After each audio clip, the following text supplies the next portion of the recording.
Vale. Este es tu Gírate y Camina, ¿vale? Para las futuras hijas de Yuko. ¿Voy? Vale.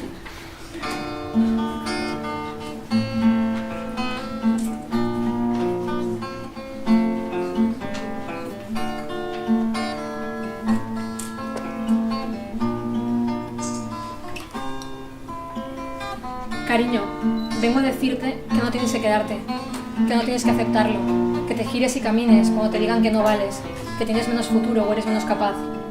Cuando te digan que has de ser calmada, sumisa y fina, no pasarte de lista, no salirte de la línea. Cuando te obligan a dejarte crecer el pelo y te quieran luego estirarte las coletas, ya sabes, porque eres una nena. Tú, gírate y camina. Cuando te quieran pagar menos por lo mismo, ignoren tus propuestas y te anulen. Cuando te hagan sentir que solo puedes ser novia, esposa, madre o puta, tú, gírate y camina. Si oyes palabras por la calle de hombres que no te conocen y se atreven a hablar de tus curvas y de cómo andas, si te dicen que tu cuerpo es peor y no distinto, que a ver por qué no te pones más tetas y adelgazas, tú, gírate y camina. Si alguien te dice que te pasas de corta con esa falda, que no puedes enamorarte de una chica, que no pienses que puedes volver sola y que si te persiguen y violan es porque lo provocas, tú, gírate y camina.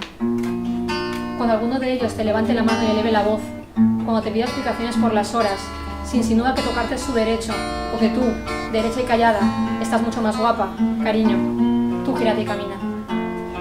Y aunque esto a veces pasa, porque pasa, y aunque a veces te hagan creer que el resto de mujeres son tus rivales y no tus hermanas, tú no los escuches, no alimentes sus ganas.